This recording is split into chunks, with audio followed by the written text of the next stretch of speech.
I'm sharp. Go live.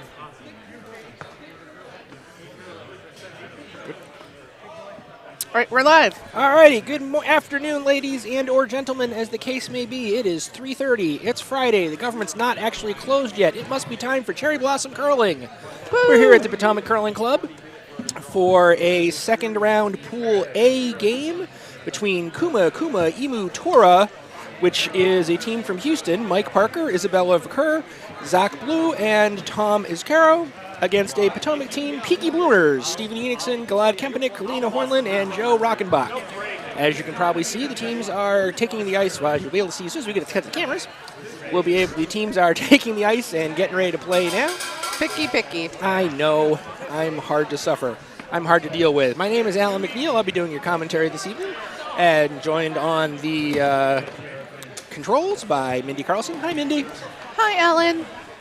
So, as you can see, the teams are getting ready to go. We'll just take a couple seconds here to take advantage of the opportunity to tell you what else is going on in this draw. As I said, these are all second-round games for the Pool A. Over on Sheet A, there'll be a team Cherry Bomb, who is from Potomac, playing the team Houffet from Diamond State Country Club. I talked about Sheet B. Sheet C, red will be Double Tap, which is Pittsburgh, against Charlotte and Friends from a combination of Charlotte, Ardsley, and Potomac. And over on Sheet D, we have Swiss Margarita, who is from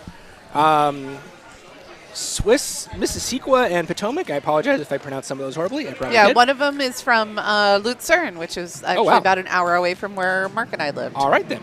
And over on Yellow will be the Chud Muffins, which is a team from Bucks County. As you can see, the first stones are on their way. Yellow will have, in our feature game, the hammer during this first end. That's Kuma, Emu, Tora. So the first stone was on its way. That was their lead. Tom Ezquerro.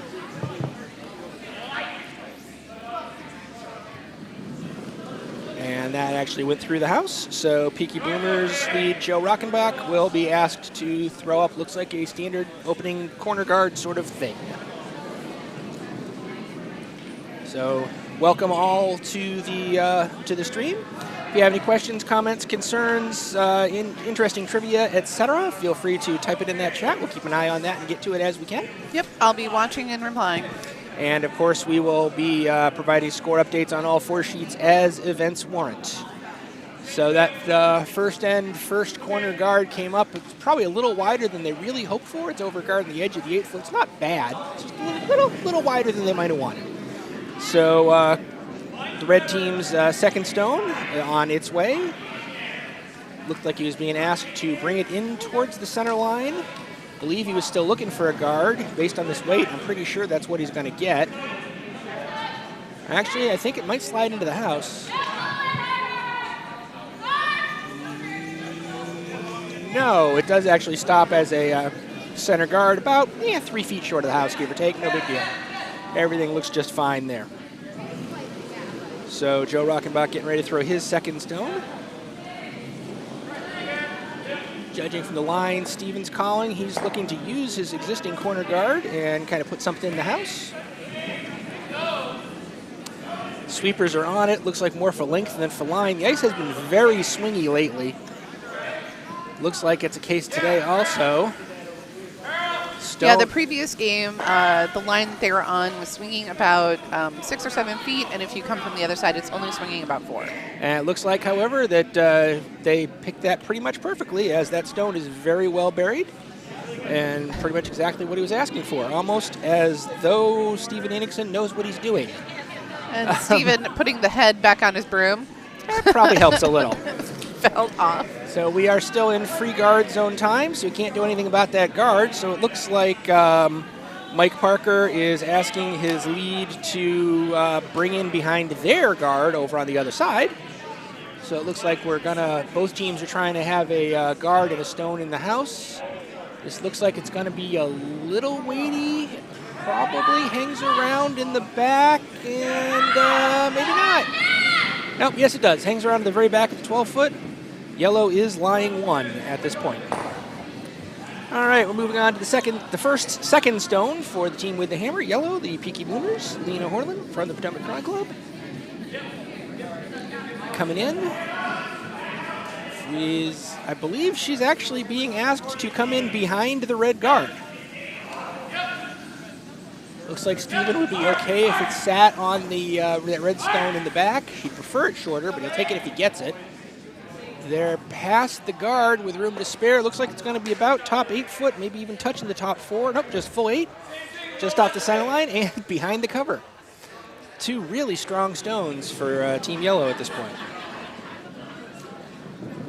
Zach Blough from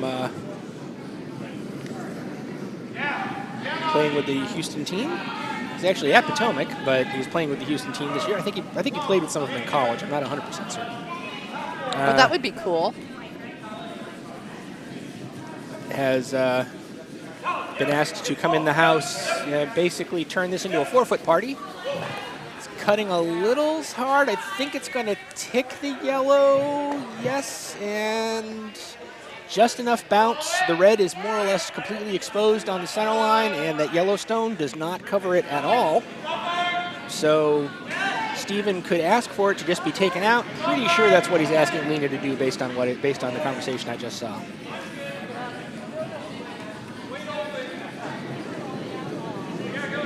Leena slides out, and her stone is on its way.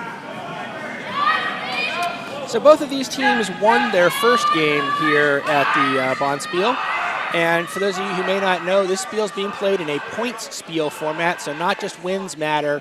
Oh, just a little tap of that red guard caused the hit to miss its target and go straight through the house. Now that red stone is definitely completely open, and actually the yellow stone's lost most of its cover. Yellow still lies 1, but it becomes a much more dangerous situation than it was a minute ago. Oh, by the way, Alan, I want to give you and our viewers an update. Rob Young is over on sheet A playing, and he had a really serious fall yesterday where it looked like he planted onto 3 different stones. Ouch. But he says he's totally fine. He said it looked a lot worse than it was and that he was able to brace himself with his hands, but he doesn't hurt anywhere. His ribs don't hurt, his arms or hands don't hurt. He doesn't seem to be showing any signs of injury. So no, apparently so, he's okay. yeah, so I just wanted, there was, because it was dramatic. Scary fall? Oh, yeah. There's been a lot of fall. When I was playing at the Pizza League this past Sunday, we had like 6 or 7 falls in our draw. It was crazy. Yeah, ice is slippery. I don't know if you've heard. I've heard rumor. So while we were away, Red threw a stone that I'm not actually 100% sure exactly what the plan was, but I know what occurred, and that is that the stones in the front of the house on the center line have now kind of moved over to the left a little bit, from our vantage point at least. The red stone is back behind cover. The yellow is mostly fully exposed. Yellow still lies, actually yellow probably lies 2 at the moment. And it looks like Steven is asking his vice, Gilad Kempenich, to come in and maybe even tap his yellow over a little bit to improve its coverage. That's what's going to happen. It's tapped back up. Nicely done. So the shooter's fully exposed, but that other yellow stone that was exposed is now behind 2 cover stones. That was a pretty effective tick. Yeah, they're probably going to lose this stone on the center line, but that's a sacrifice they're willing to make. So Kuma vice Isabella Vakkur is throwing, looks like it's basically attempting to be a takeout, and she wants to roll over towards that other yellow a little bit. She's got the hit, and there's is it a double? That is the well-executed double. Up, and you can see him saying, double bag. Well played. Get the double bag. And yes, the teams are playing for a special prize this draw, a thing called the double bag. If you take out 2 stones, yes, you get the prize. Or, you hold on to the prize. You have to be holding it at the end of the game to get it, as I understand it. Right. And there's also still the button bag in play, where if you draw to the button, I think it's just drawing to the button. I don't think if you tick over, you get anything. But then you also get a bag. Awesome. But if you won last time, you don't get it again this time. I mean, that's fair. spread the wealth a little bit. That's right. So Steven asking for a takeout from Gilad. Gilad executes that. Does lose the shooter, but I think that was a thing they were prepared to do. Yellow is lying 1, and it is overburied. So this is not going to be an easy shot for skip Mike Parker. He's coming down, taking a look at it right now.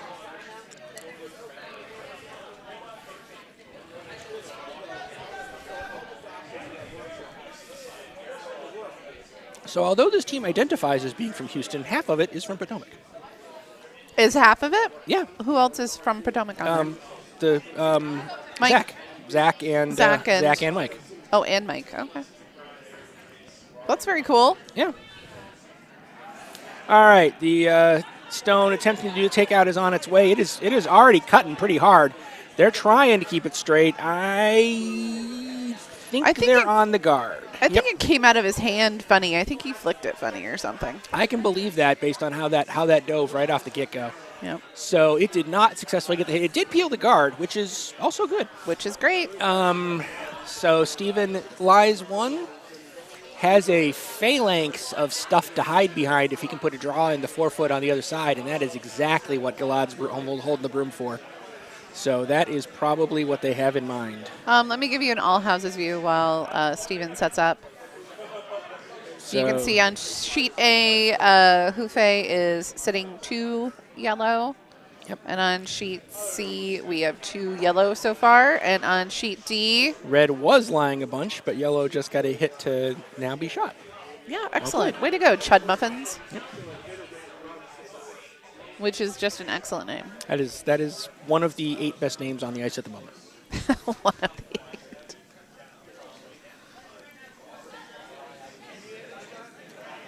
All right, Steven Enochson's first skips stone of this first end is on its way.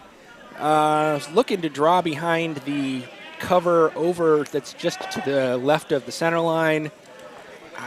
They're working it awfully hard, like they're concerned about the length, and I share their concern because it's got to get to the 4-foot to be second shot or first shot. They're dragging it hard. They are. Look at them sweep. Working on it. They're sweeping their little hearts out, but no. Nope. But they're cut to yellow or red's cut to. Red was only. Oh no, that's right. Yellow was always one to begin with. However, that Yellowstone is completely exposed. So red is going to hit that, and actually that Yellowstone could be a problem for yellow if they execute the hit and roll to perfection and roll to, like, for example, the button. It's going to be a lot harder to get to because of that yellow. I mean, had to try the draw. If they'd made the draw, the yellow would have been in a very strong position, but they were about 2 feet short of perfection.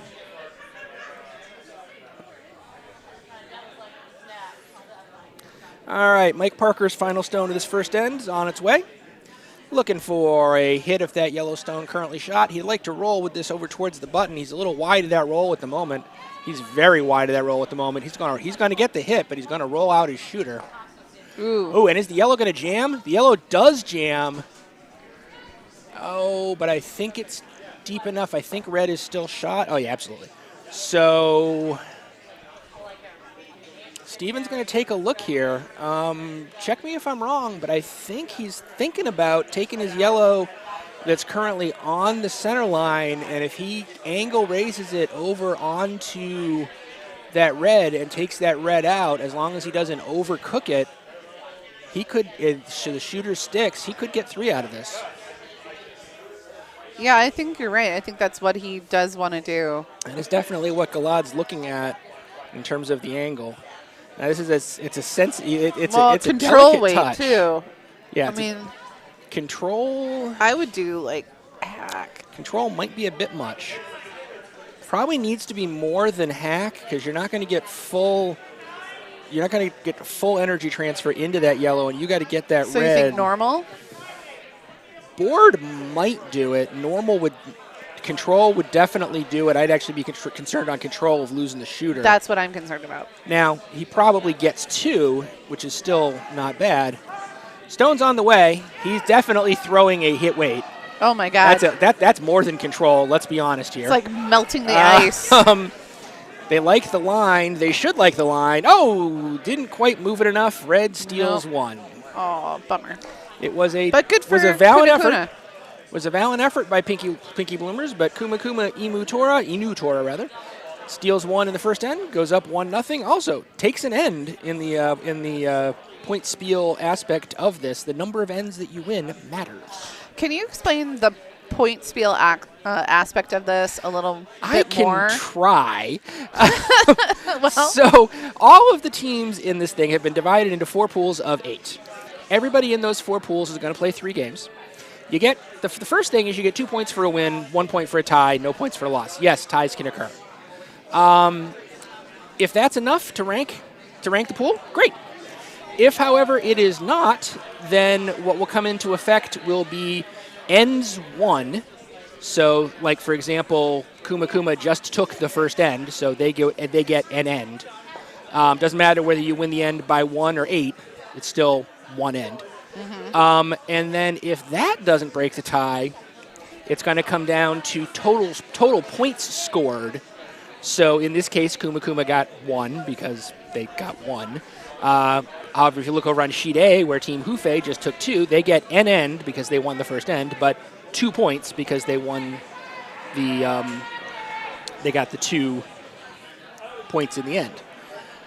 And additionally, after that, there's also questions about how teams get seeded into the Ultimate Championship brackets for the 4 events and stuff, and that all comes down to the tiebreakers are very likely to come into effect there, so the number of ends that you win matters a lot.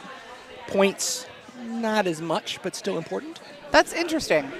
So if you, like, point out, I mean, so you could conceivably, like, have a team that scores big in 2 ends, but then have another team who tries to, like, chips away by winning and stealing end after end after end. They could win, like, 4 ends and not win the game. So by not winning the game, they wouldn't get any points. Oh, they wouldn't get any points. Well, they'd get points in terms of ends, right. But the first thing is points where you get 2 for winning the game, 1 for tying the game, none for losing the game.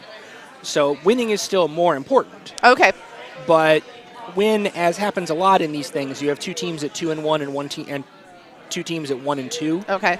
That happens a lot in a 14 pool. Sure. The tiebreaker is not who won that game between the 2 and 1 teams. It's whichever team won more ends through the round robin. It is extremely confusing, and the scenarios will be a lot clearer when we get into the third draws for all these teams, which will be sometime tomorrow. So whoever's doing the webcast at that point will have a lot more work than I do. Yeah, I will not be here tomorrow. I will be helping a friend of mine. So it's all good. But we do know that teams want to win ends. Right. And they want to get points. Now, Spirit of Curling still matters. If you are way behind, you can still concede. Oh, sure. But the team that you concede to gets a number of bonus points and ends depending upon when you concede. Oh, interesting. So, like, if you concede after the 4th end, the team that you conceded to gets whatever they've gotten to that point. Mm-hmm. And then they're also given 3 ends and 3 points on top of that. So, the assumption is they'll take 1 in the 3 remaining ends. And then 2 and 2 in the 5th, 1 and 1 in the 6th. Apparently, if you go all the way to the 7th, there's no bonus. Oh, interesting. Okay. So, and these games will be 100 minutes and finish the end that they are on. It is down a little bit from the first round because the pace of the tournament was just couldn't get stuff done in time. Yep, we've put a lot of different draws into this Bonspiel, and we want to make sure that nobody's playing at 1 in the morning. Yes, I've done that. It's not fun. Yeah, it's not exactly the greatest. No. So, all right. Well, we've been talking through how this tournament sort of works. How it does work, let's be honest. We've gotten several stones gone in this second end. Currently, yellow, the Peaky Bloomers, are lying 2 up in the front of the house. Excuse me. And M&M went down the wrong pipe. Yep, I had an eating problem. And there is a red guard also.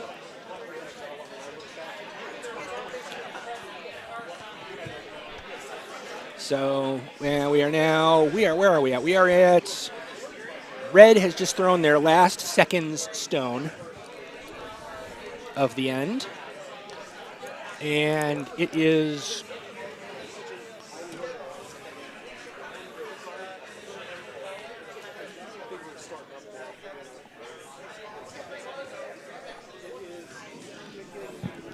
all right. Yellow is red is probably shot in the back of the 4 foot, at least judging from my overhead shot.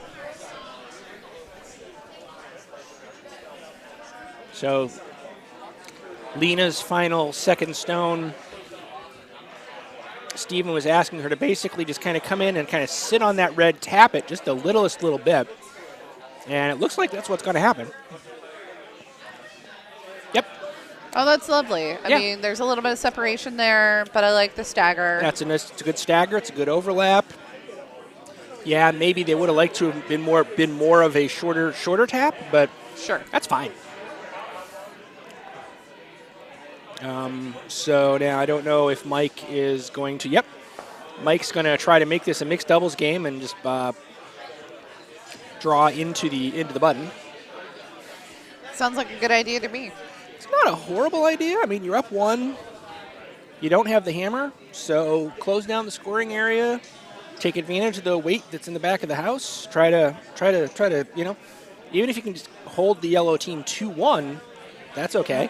Isabella telling that rocket needs to curl. And it also needs to slow down a little bit. That's gonna bump off the outside of the stack. Is even gonna get you. Yeah. And okay. So remember how earlier we were saying that the yellow team would kind of like that freeze to be a little tighter? Yeah. Well, now problem solved. Yep. It's nicely stacked, and it's much more behind cover. Yeah. This is that's a very strong location right now. So Steven's kind of doing okay. What am I gonna do with my wealth of stuff here? And it looks like what he's looking to do is he's asking Gilad to just do a tiny, tiny tap on that yellow that's on the top of the 4 foot. Well, actually, it's just an 8 foot on the center line. He looks like he'd like to tap it to full 4 foot roughly and leave the shooter sitting there. And that'd be a situation where he'd probably still only be 2, maybe 3, depending on the exact roll that he got. But that yellow on the back of the 4 foot would basically become impenetrable. Now, this is not going to get that far. It's not going to come over that much. So now they're trying to sweep it as a draw past, which I think was always the plan B. There it goes. Oh, lovely. And it's just going to tap it back so slightly. That's beautiful. I almost wonder if that was the plan A and he was just looking at the tap as a plan B in case of overcurl. Yeah. That almost feels likely on that. I don't know. On the other hand, Steven's looking at me as though he's like, that wasn't what I had in mind. You can't see. Oh, you might have seen it on the webcast because we have the full house view. But yeah, Steven Evans just kind of turned around and shot me a look of, yeah, that wasn't what I had in mind, but I'll take it. It was a fortunate smile. Yeah. Yeah. Steven, I don't think that Steven should play poker. Steven has no poker face to speak of. On the other hand, he does play a mean game of golf. Oh, yeah? Oh, yeah. He is probably the best golfer in the club. Really? Yeah. He has I'm not sure if his handicap has made it down to single digits yet, but it's less than 20. Wow. Which in curler golfing terms is really good. It's really good, yeah. Yeah, but he's kicking away that back line, so he doesn't trip and fall on it. Yeah. All right, so he's asking Gilad. I think he's asking Gilad to draw in yet another one into that stack. And beautiful release by Gilad. Yeah, Gilad has done this before. Gilad's actually played at the international level.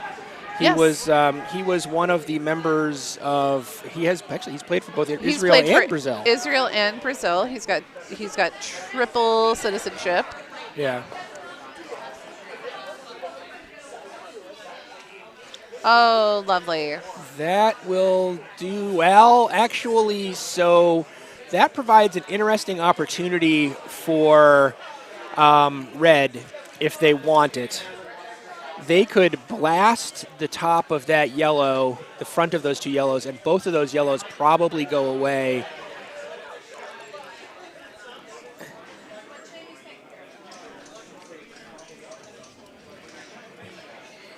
So that's a shot that that's not what they're looking for. The call that's been made is to go in on. I'm trying to judge from the line. It's definitely not the nuclear weight that I was talking about to make that hit go, but.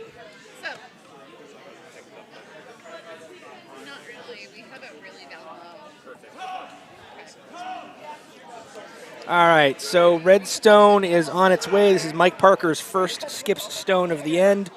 He was looking to draw into that button, I think. He didn't get there. All he did was promote that yellow up just a little bit. So right now, yellow is definitely lying 4, no question whatsoever. Let me show you the house view. Thank you. And that's definitely 1, 2, 3, 4 yellow. So right now, Gilad and Steven are discussing what to do about it. Points matter in this, so they're thinking about getting that 5th, I think. Also, for that matter, putting up a 5th is an effective guard. Basically, It looks like what they're looking to do is just kind of half into the 4-foot in front of that wider yellow stone. Yep. Because that makes Red's makes his life really difficult. Not sure the specifics of the difficulty, but put it where it's really you could put it where it's just touching that 4-foot would be great. Yeah. So that's the shot he's got in mind. Steven and his Peaky Bloomers pants. Yes. Which I love so much. And also, Steven does have the hammer this end, so right now he's in great shape. He likes his spot. He likes his position. Because he could turn this into a shot for 6 if Kuma does not respond well to a well-placed stone here. So Leena's just basically keeping it clean. Okay, now they're coming on the scrub for some weight. They're feeling like it's a little short. I think it is now a they're little coming light. off. Now they're coming off of it, but I think they're okay with that. Well, I think there was some line issue. Yeah. So it's a guard, but it does. Yeah, absolutely. It takes out the blast that I was discussing already. Well, and they're happy with it. Their fist bumps abounding. Yeah. So maybe that's. All right, so we do have a comment on the stream. I can't read it. Tim Harwood says, "Don't count Shirk out as a goalie." I think he stopped a rock that was heating on through. Where is George playing? George is over on A, I think. George is over on A? Yeah. Well, where is George? I don't see George. I don't see George.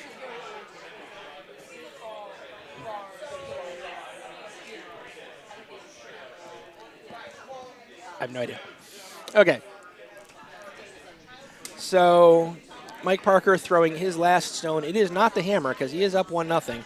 He's trying really hard to execute a beautiful draw. If he gets to the button, this is going to be really good. Sweepers got on it fast. I'm not sure if they're more concerned about the length of the line. Both could be an issue. I feel like the line is probably okay at this point, but they're still working on it for length. Oh, golfer. And the golfer, not goalie. It made it in.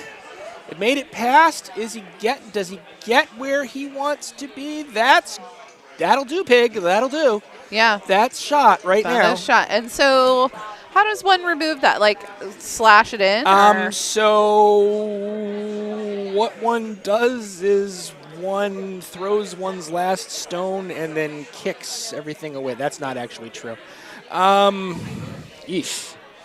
Steven has gone from a situation where he's like, okay, I've got control of this end. Now all of a sudden he's like, I don't have control of this end anymore. He does have the hammer. He's probably only giving up 1 at the absolute worst. Yeah, but yeah. But I agree. But a minute ago he was looking at 4, maybe 6, and he threw the guard he was looking for. Right. And he's still, that's the wonder of this game. I'm going to go to the all houses view so we can also see what's happening in the houses on C and A. Okay. D has already finished their second end. They have not hung the score, so we're not quite sure what happened. Oh, wait, as we speak, somebody pulled it too. They are. You know, this is the second time. Although they hung it as a blank. Oh, did they hang it blank? Okay. That's great. Much drama, no result. Oh. Blanks are great. But yeah. We got a result on C. The end Looks is like over. It looks two- like 2 red, so that's going to be 2-1. Double tap over Charlotte's and Friends. Great. And sheet A is getting ready for yellow to throw. No, yellow can't be throwing the hammer up. There's a red stone back there. All right. Okay, let me get So the Steven sweet view. Steven has wandered back to his shot, and based on the broom that Gilad has thrown, Steven has thrown a high hard one down the middle and is hoping for chaos theory to work. It's an option. Oh my gosh. There it goes. Oh, and here they're it on to comes. sweep. So Sweep for line, sweep we've for line, sweep got for line. Pop, pop, not pop. Wait. Oh, I lied. The yellow stone stuck on the button. Yellow takes 1. Oh my gosh. Amazing. I wish we had replay because that was. I blinked and I missed the action in the house. I do not have the replay set up. Steven Sorry. Enochson. It's okay. Steven Enochson manages to throw a laser and takes a 1 out of it to tie this up 1-1 after 2. Amazing.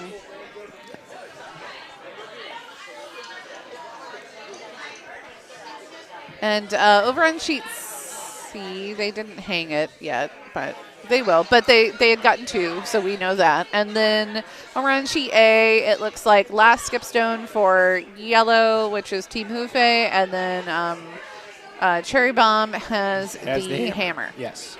And right now it appears that Cherry Bomb is lying certainly 1, possibly 2. There's 2 rocks in the back of the 8-foot that it's hard to say which one is better. Mm-hmm. So Team Hufe is trying to draw into that 4-foot around the guard. Oh, they got past the guard, and they're going to, but it's a little wide. So red is definitely 1, and they're going to have a clean draw for 2. Fairly straightforward draw for 2. Nothing to be overly concerned about. No guards in the way. Nothing they could really cause a problem on. The only real issue that they have is if they tap their own just far enough, they could still only get 1. But that's a pretty safe shot. Yeah. So Cherry Bomb will be at least making a little bit of a comeback here, almost certainly.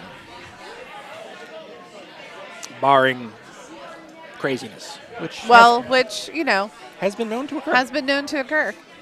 And now just to return back to your commentary, Tim, that George is a golfer, not a goalie. True. Sorry. I actually think that Steven would probably beat Shirk heads up. I'd be interested in seeing it. I'd pay money to watch that. I don't know that I would pay money, but I would certainly $1. I would certainly show up at the course and drive a cart following. Oh, that'd be good. Yeah, I mean, I'd pay $1.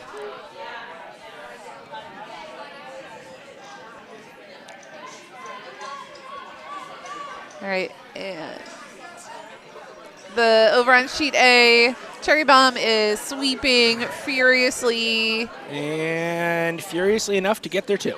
Yep. So that ties it up at 2. Nice.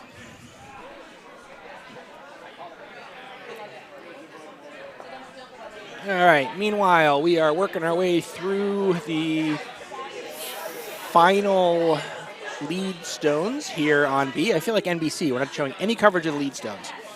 Well, here we go. There's lead stones. Great. Yay. Look, there's... Oh, let's say I'm on the wrong one. All right. And then there's even a name. Woo!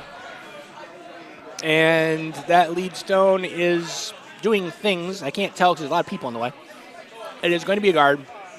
It's going to be in the house. It's going to be 8 You're foot. Right. You are correct. Just biting the 8 foot.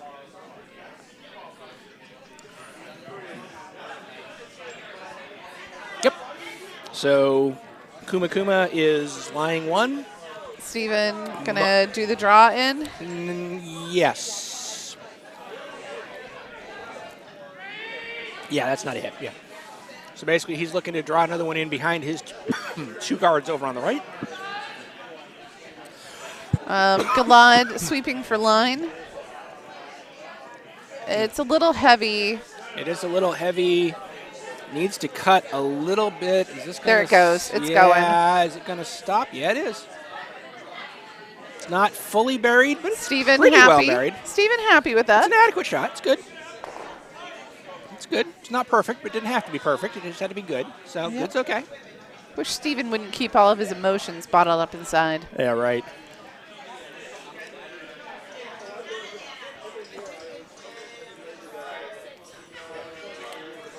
Next stone on its way for Zach from Houston team Kuma, although Zach is from Potomac. But, hey.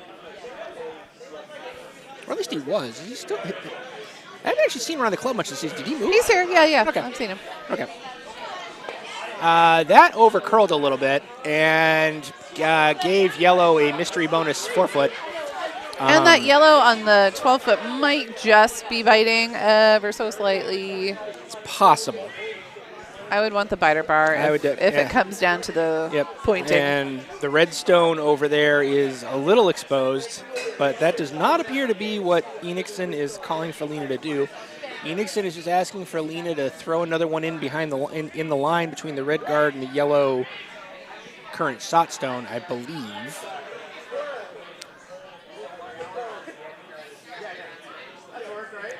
Gilad swept it for a second, but he's off of it now. I think it's pretty hot. He's concerned about length. He should be concerned about length. Oh, it really slowed down. It really died there at the end. It is not. It is not buried. Yeah, it's a quarter buried. Yeah, but I like how it staggers up with the shot on the 4-foot. Yes, and it looks like Mike is calling for Zach to just execute a peel on that front guard.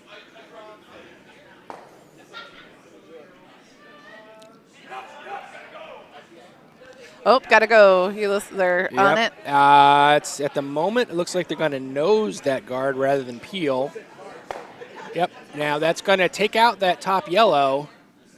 But that really wasn't a concern. I don't think Steven's gonna mourn that. The guard is still there, basically. There's no basically about it. The guard is there still. Well, and I think that Yellowstone is even better buried now than it was. Well, it seems from my point of view, it looks like it's more exposed on the other from the outside in now. Maybe a little bit, but maybe a quarter.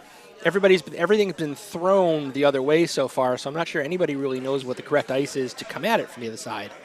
So it's probably a little bit more well defended than it was. Because I don't think they've thrown anything on the other turn yet this end. Yeah, I don't think so either. And the last game we had, I think they were all on the other side. I think they were all throwing. Well, good. Then the ice is getting worn out evenly. It's all good. Because, that's a thing. I mean, that's very responsible of them. So now the guard is guarded. Oof. Heavily.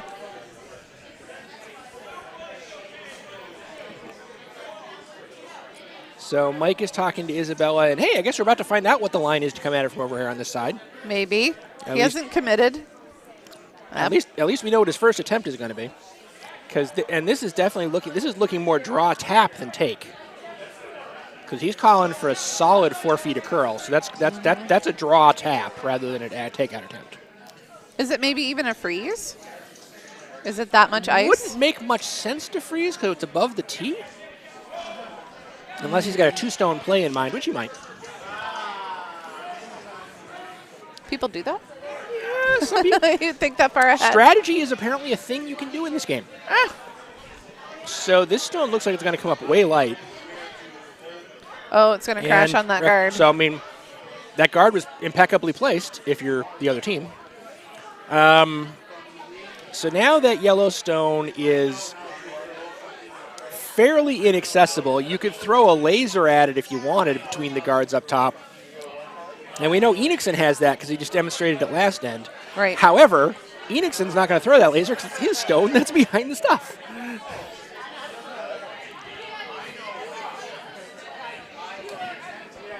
Nice little midweight there from Gilad. Yeah, looks like they're just kind of trying to pile another one in. There's something to be said for having 3 scorers, or is this going to just guard?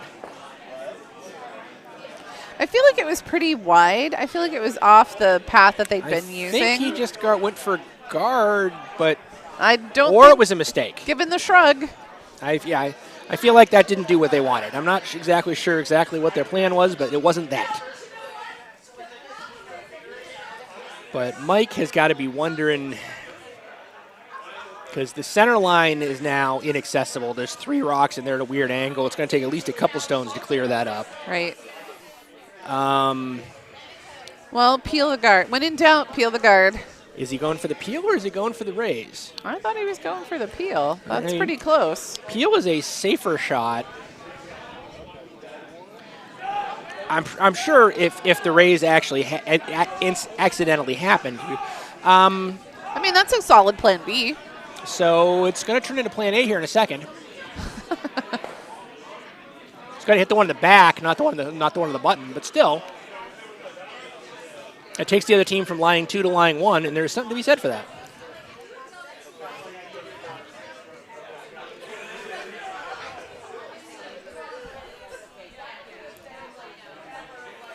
And now that Yellowstone is very exposed, which is why Gilad and Steven really all they're discussing is, okay, where am I putting my defense?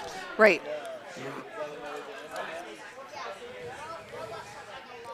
Does it help at all to have it sort of further into the 8 to outcount that red stone? Is that still defense? Or do you really want to have it out there would further? There would be enough space there if you only were just barely better. Right. You know, like that yellow stone is just barely nibbling the 8-foot. If the yellow stone is, let's say, half in the 8-foot. Right. There's still a good 2.5-foot gap, which makes the raise rough. Okay. On the other hand, if he came in and he was like full 8 biting inside 4, no, that's too deep. Okay. So I think based on, I think I saw them indicating that they're looking for that full 12, just nibble the 8. They would rather be a little short than a little long, basically.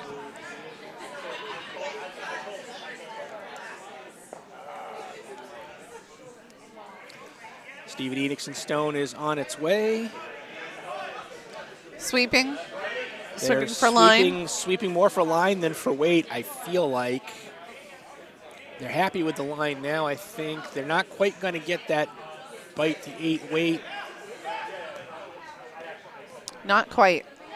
But it does provide useful guard for that yellow. There is still a corner exposed. You could hit it, but you're probably not going to stick around. Yeah, I don't hate it. No.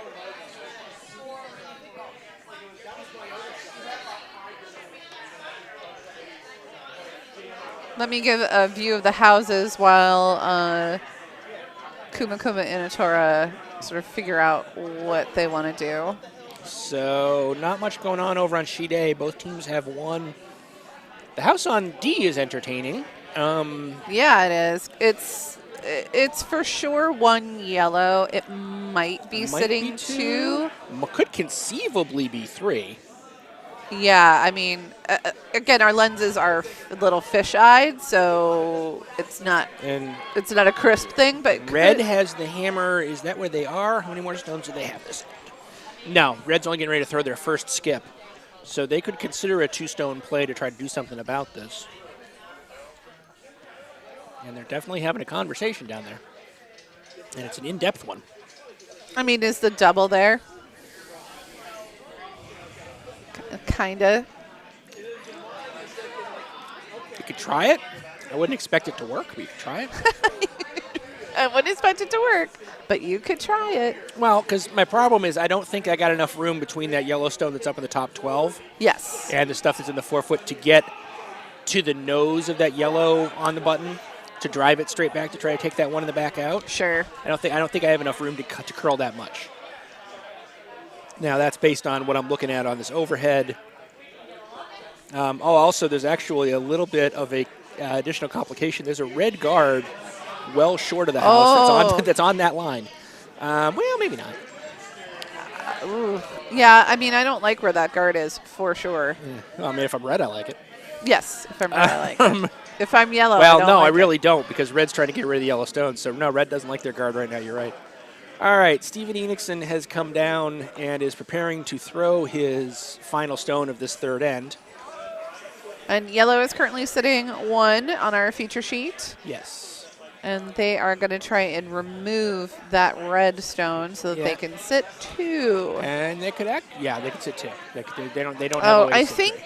Double Tap just scored 1 on sheet C. I'm going to wait until they post the result. Okay. Which they are doing as we speak. Most expeditiously. And it's 2. No, 3. They're up to 5 now. You are correct. That is 3. They're sweeping this hard. They're gonna pop and roll. Sit. And yep, yellow is still sitting 2. That's actually a really well hidden stone. I mean, excellent sweeping from Kuma. So yellow, push it out. But except that it's still 2. It's still 2, but man, he swept really hard. He tried very hard to remove that stone. So Peaky Bloomers line 2. Oh, sheet D. Kuma has their hammer coming now. Sheet D. As action occurred, and now their yellow is on the button.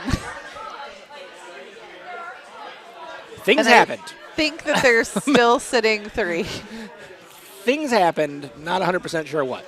Just in curling, things happen. Yes. All right. So our hammer. It's hammer time here on B.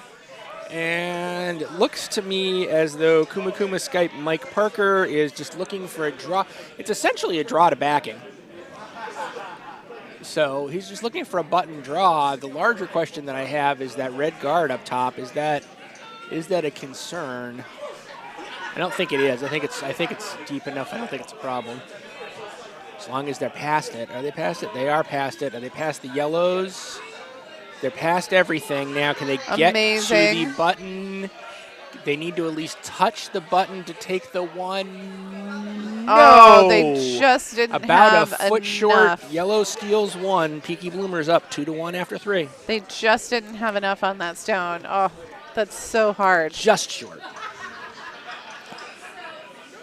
Over on sheet A, Cherry Brown with an excellent takeout to now sit 1. And Team Hufei is going to try and remove that stone, hopefully do a nose hit and stick around for 2. Is this him? This is not hammer. Red has the hammer. Oh, does no, red have? No, I'm sorry. No. There's another yellow stone back here? There is. There is still a yellow. Yep, first skip stone. Yep, first skip. All right. Meanwhile, a Swiss Margarita stone is on its way over on sheet D. I think that is the hammer. Yes, that is the hammer. So they're probably looking to promote theirs onto the one on the button to take 1, maybe a couple, we don't know. Oh, I like this. And that is roughly what's going to happen. All right, so we know red has 1. But do they have 2? Beyond that, we do not know. I really hate that they're using the broom to try to judge measurements. Me too. That's why we have the measuring. My inner official is having a bad day. Did they gesture for the? Oh, they're kicking stones. So they've got a decision. I'm not sure what the decision was. I hate that they did that. Yeah, me too. I would have preferred the measure. Yeah, because if you go in there with your broom and you accidentally move the stone, you lose. You lose the measurement. Not the game, just the measurement. I think it should be a more severe penalty. And just hung a 1. So they just hung a 1? Just a 1. So the game is now tied at 1 after 3 over on D. Well, good for them. I mean, that's a tight game. Yeah.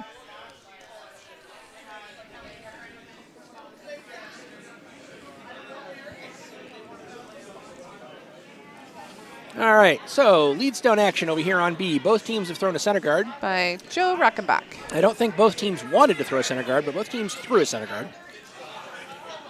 So now we're on the second first stone. Second lead stone. And Steven is looking to get in behind the guard on the 4-foot, and that's pretty much what Joe gave him.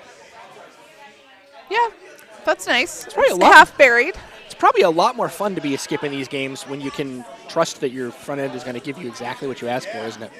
Well, I mean, Wayne Anderson is very fond of saying that your lead is the most important position on your team, because if your lead makes their shots and throws the guards and draw behind that you need, it sets you up really well to be able to use your other 6 stones effectively.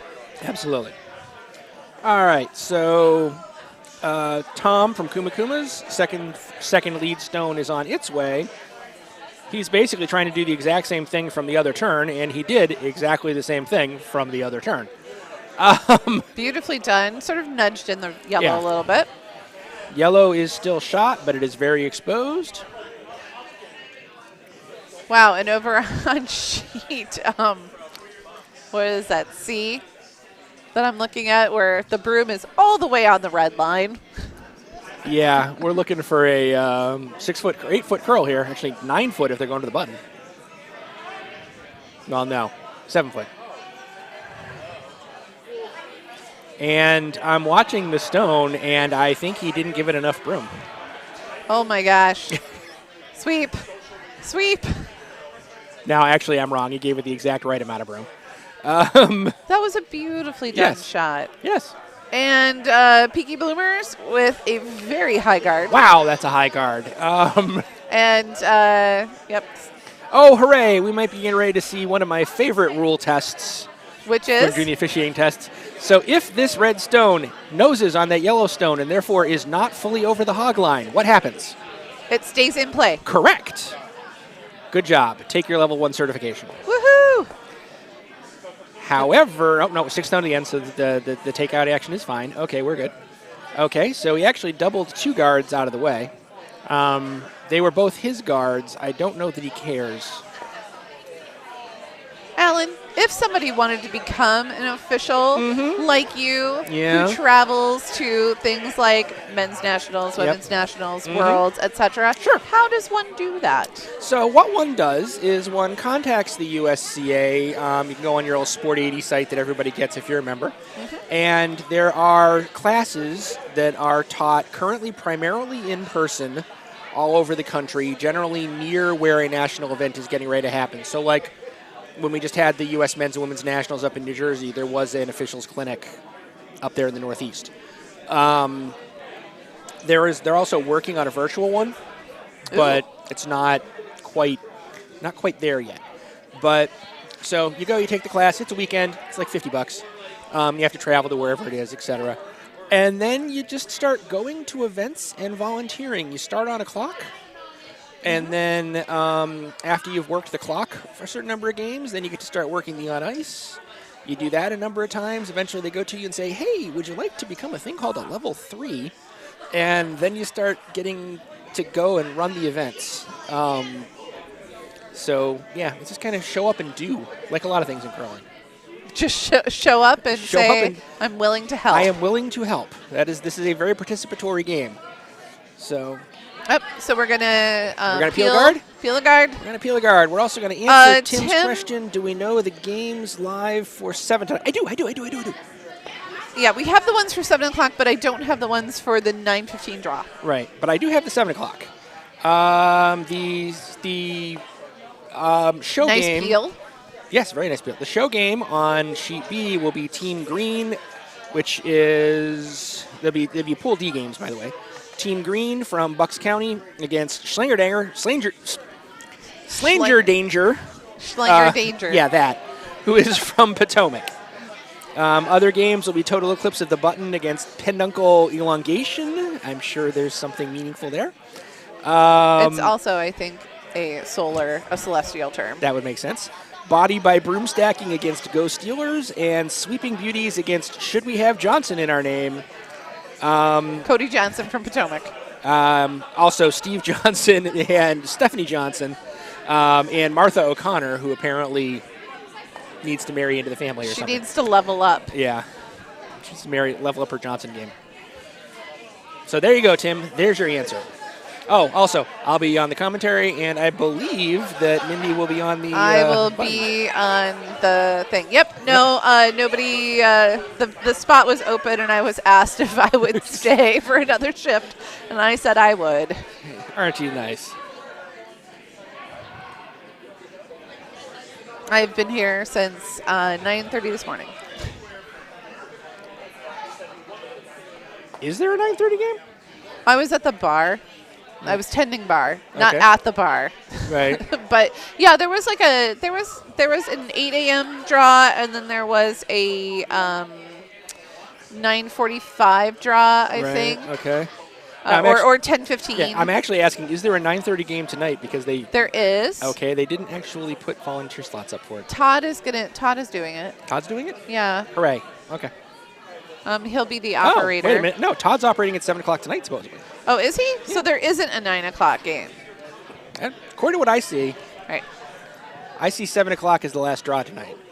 Oh, okay. Unless they messed up the volunteer No, schedule. I don't think that they did. I think that's correct. Okay. I think that this is the slot that was still open, and they had me stay. Well, I appreciate you being here, so thank you. I feel appreciated. So, You're welcome, Tim. Meanwhile, curling has occurred. Where are we at? We are Gilad's throwing a third stone. His last third stone. Courtney Flick just texted me and said there isn't a game tonight after the 7 p.m. draw. There's a crokinole tournament. Oh, the big action. Okay. The big action of crokinole. That explains it then. Yep. We have 4 boards, I think, 3 or 4 boards. That's a lot of crokinole. And I think they've already set up all of the brackets. Wow. I don't know what the prize is for the winner. More importantly, is there big money in the gambling pool? I'm gonna go with legally no. I appreciate your specificity of response. So Kuma is trying to deal with the fact that they have one in the top of the 4 foot. Ooh, this is interesting. Oh, it didn't quite work out the way they expected. No. For one brief shining moment, it looked like it was going to promote that onto the yellow and be shot, and all sorts of chaos was going to occur. However, chaos did occur. Technically, chaos occurred. Just not the desirable kind of chaos, at least if you are Kuma Imu Tora. Yellow is now lying 3. And Steven would like a guard. Yeah, Steven would like to guard up just a hair to the left, by my point of view, right as the screen shows it, of the center line.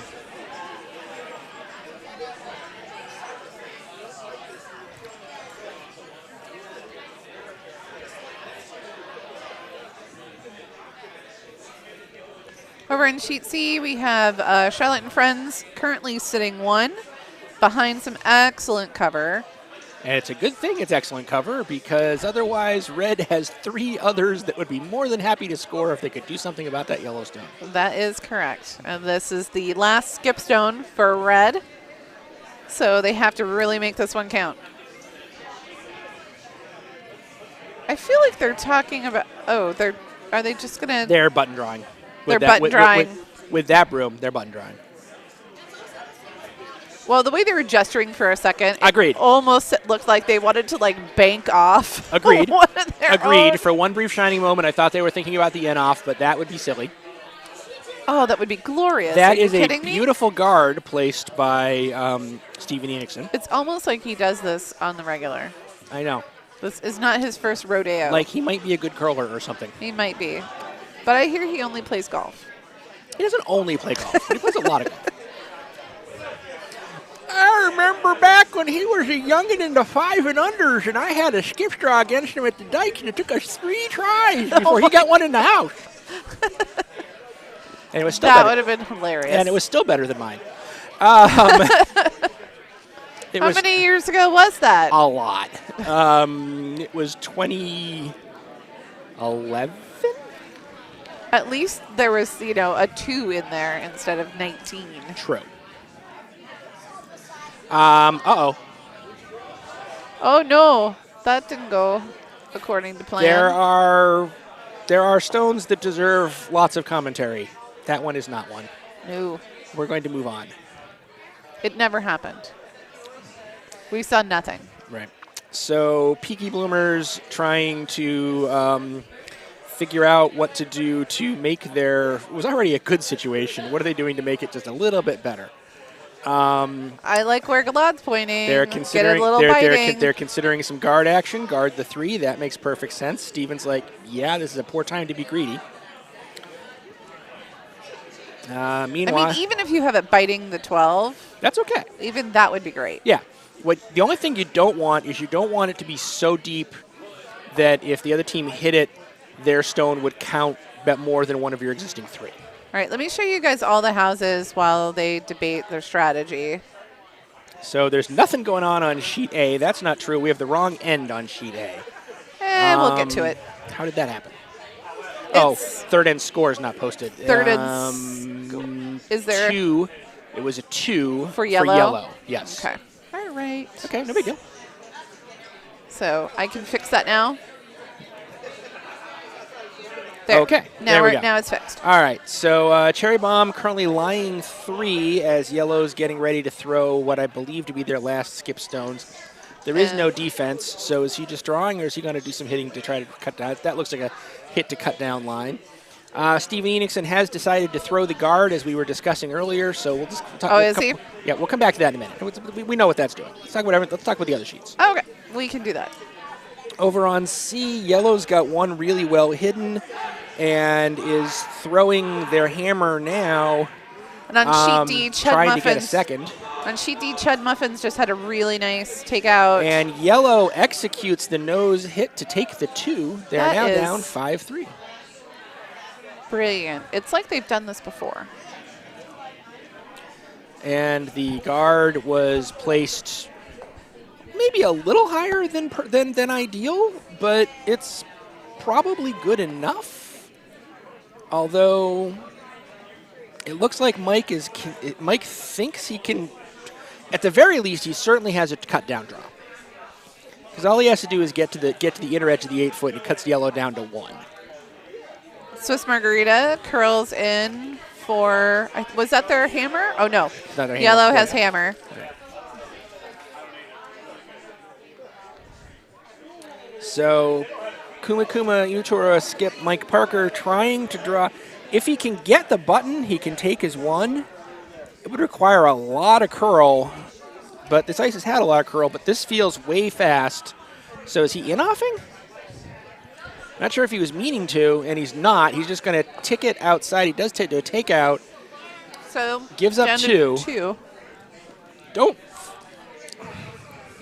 I believe, based on the speed that he threw that, he had to have been planning on doing an in-off for the cut down. He thought that was a better line than the draw. I agree. But he just came out a little bit wide, and that happens there. So Peaky Bloomers steals 2, up 4-1 after 4. Sometimes this darn ice just doesn't do what you think it should do. All right, over on D, the fourth end hammer is on its way.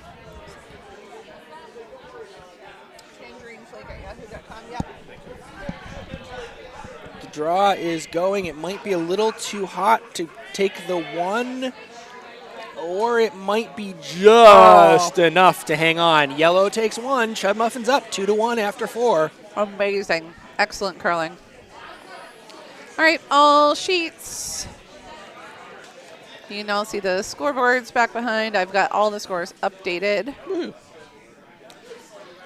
Now, just as a note, for those of you that weren't necessarily around at the beginning of the broadcast, these games are on a 100-minute timer from when they started.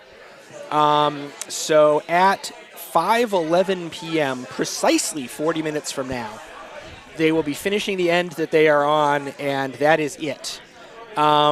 That makes it very unlikely that any of these games are going to get to go the full 8 ends. It's really hard to get an 8-end game on a 110-minute timer, but that's what the coordinator of the Bonspiel has determined is necessary in order to get things off remaining on schedule, so it is what it is. I mean, we've actually had a few games make it to 8, and because, I mean, everybody's very conscious of the time limit, and so they are holding their strategy debates to a minimum. The leads are like ready to go at the turnover. Right. I mean, they're really playing very efficiently. So the trick is the usual time budget is 15 minutes an end. Right. 7 15-minute ends would be 105 minutes. Oh, 105. Okay. We're only giving them 100. So you have to get 5 minutes better than the budget over the course of 7 ends to get that 8th end. That's a challenge. It's not impossible, but it's a challenge. But none of these games look like they're even trying, really. No, they're just having them run the way they're going to have them run. And if you know going in that you're only going to have 7 ends, it's not that big of a deal.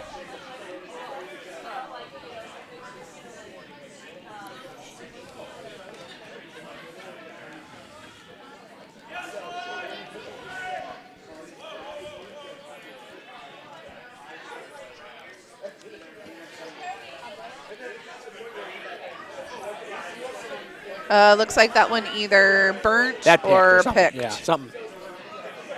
All of a sudden, that stone was over on the sideline, and yeah. So we are out of lead stones. We are on seconds stones. Seconds first stones. We can come up with better ways to say that. Leena Hornlein. Yeah, her. From Peaky Bloomers is throwing her first stone of this fifth end.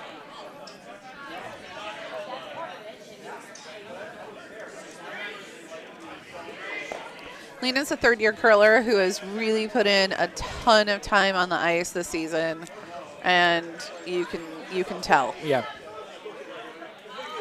If you put in the time, you can learn this game very quickly. As Gilad and I were talking about last night, it's odd, but the more time I spend on the ice, the luckier I get with my shots. Funny that. Odd. Never would have guessed.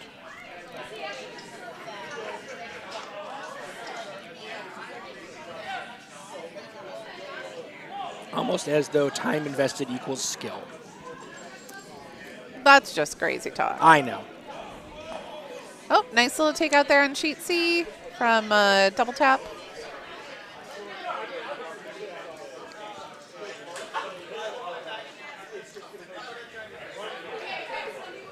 Now sweeping furiously.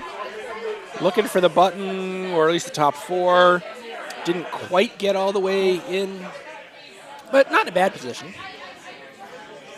You don't have to be right on the button at the beginning, early in the end. You just have to get there by the end of the end. But I want to get there now. Yeah, strangely enough, you don't always, because if you're there now, it's really easy to get you off of it. Whereas if you're in front of it, you got some tap action that can occur before you become a problem.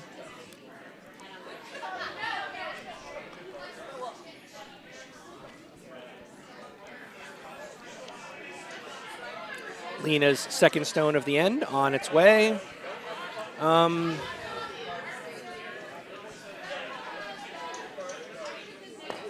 Basically peels the guard. And I think that was the plan. I don't even think that was a mistake. I think that was...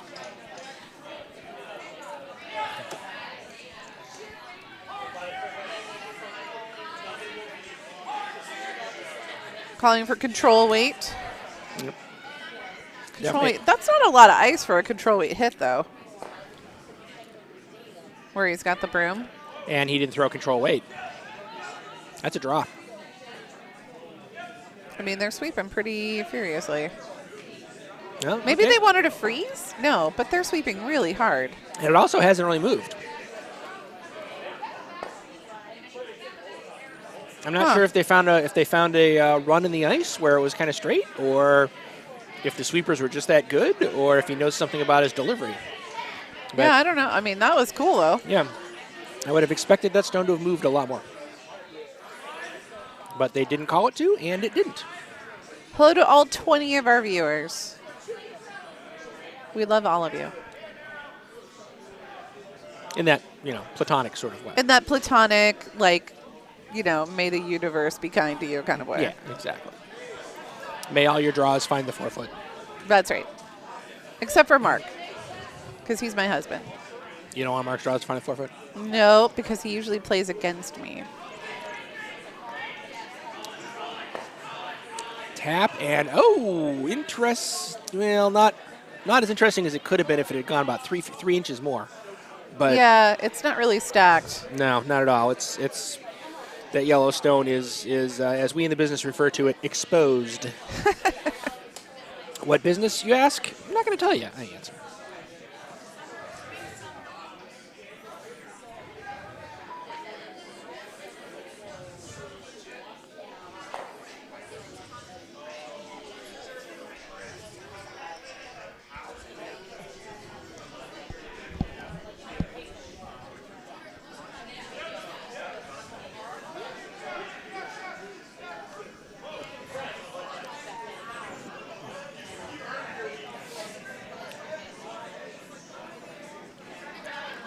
This is a flash. Ooh, that's 2 inches. Yeah, that's a. So now the momentum of the end shifts dramatically in Team Peaky Bloomers. Well, at first he wanted the guard, and then he started. Then he thought, well, then he went back to the guard. Okay. I think he realized that kind of right now it's kind of a poor time to be greedy. Let's not be crazy, Steven. Stealing 1 is perfectly fine.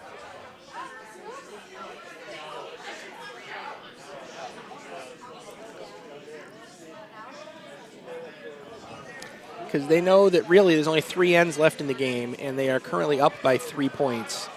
Now, the other team does have the advantage of 2 hammers to 1 hammer if per normal flow. True. So a 2-1-2 would be a tied game. But all Steven needs to do is arrange a steal, and that all goes out the window. Well, I mean, and the last game that we had up here, I mean, they were ahead by 5, and then Jan Barber's team came back and scored 4, and then scored 2. I mean, so it happens. Seesaws and curling are things. Yep. But that's why Steven's like, okay, I don't need to be greedy here. I need to play my percentages. Aw. Tiash is my comments, and she's one of my teammates at Women's League on Monday, and she says, but we love you dearly, Mindy. Or deeply, Mindy. Aw. Aw, Tiash, I love you too. And may all of your stones be in the 4-foot. Unless you got called for a card. Right. But I'm going to make sure she's on my team forever.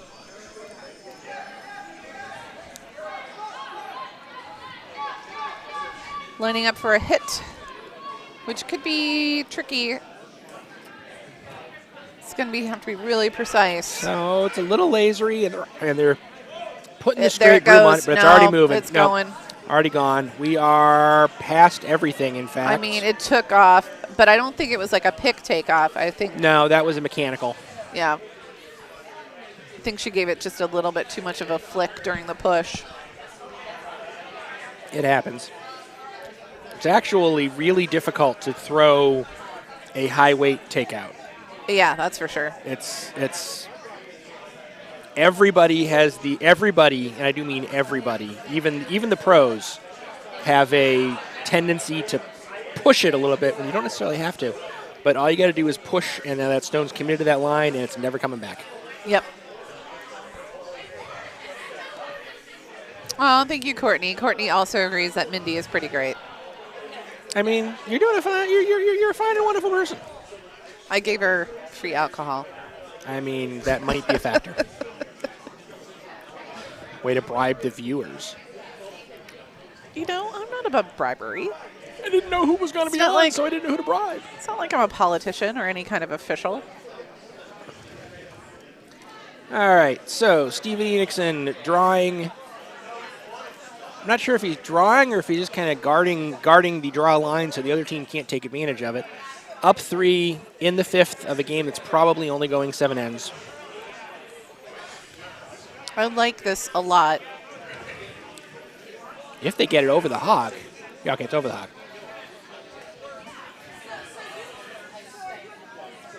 It's a little... Came in a little more than they wanted, probably. Yeah. The draw is still there. Interestingly, though, Isabella has put down a broom. Mike is apparently... Right where it was. Right where the other one was. Yeah, Mike is apparently talking to us and assuming that, yes, it was a issue with the throw on the last one. So Mike's going to, see if he can take it himself.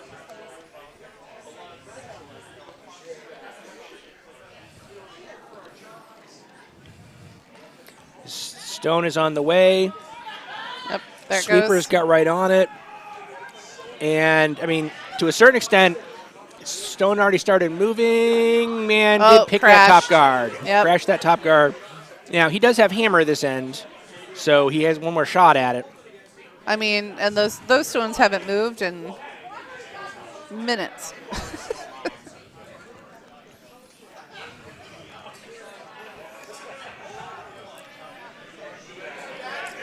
So Steven Enochson getting ready to throw his last stone of the end.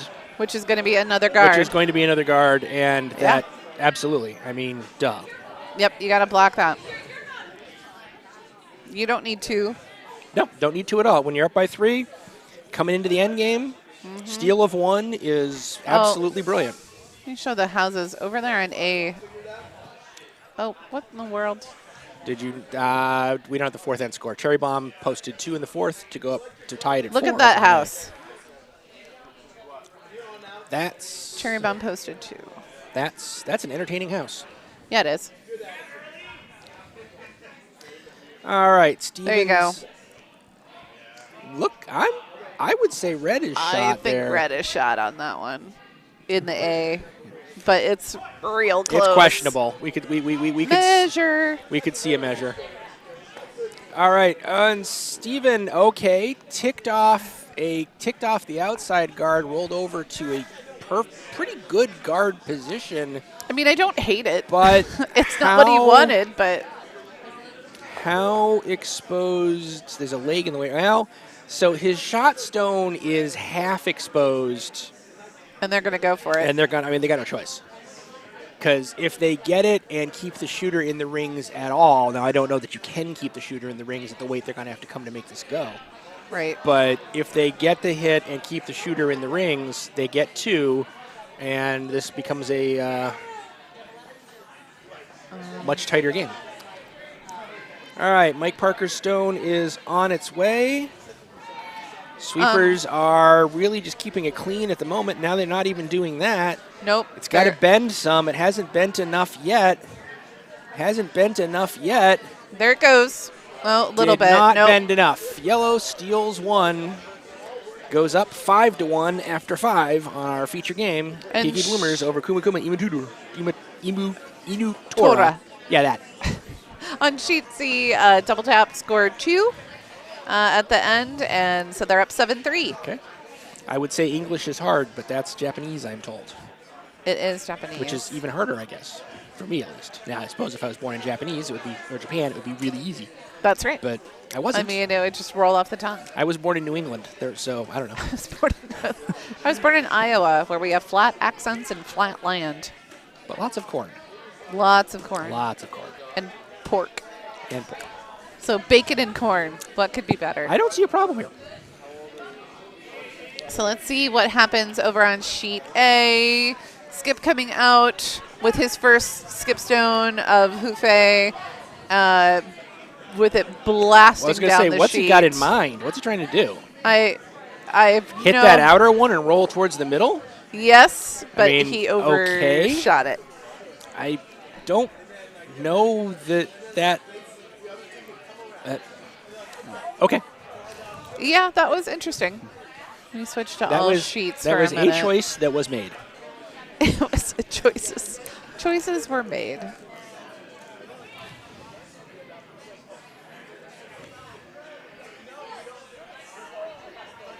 So an over on sheet D, Swiss Margarita is calling for a draw with their last stone.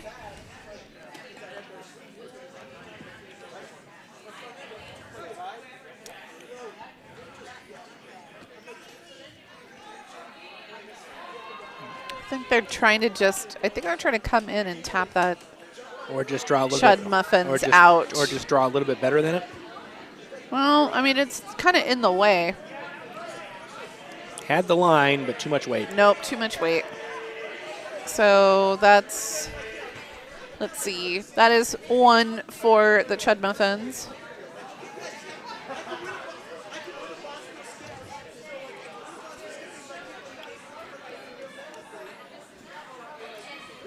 Okay, Joe Rockenbach executed lead maneuver number 73, putting up a center line guard with his first stone and then putting the second one right on the button. I mean, that is a lead's bread and butter.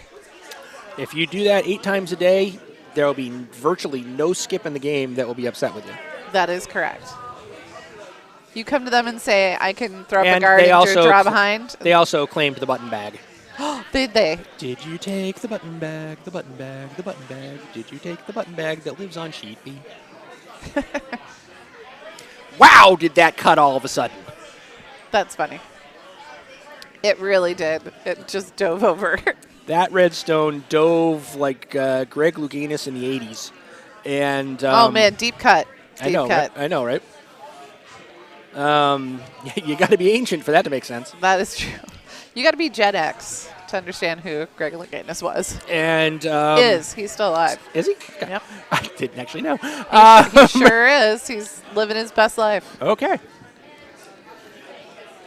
But I'm fascinated by sheet A because I really want to see if they end up blowing that center part up with Yellow getting ready to throw their last. Red has hammer. No, that first. can't be true. Yellow, Nope, yellow first skip. Yellow has hammer. Okay. Yeah, I got it wrong the last time. That was okay, the last I don't blame Vice's stone.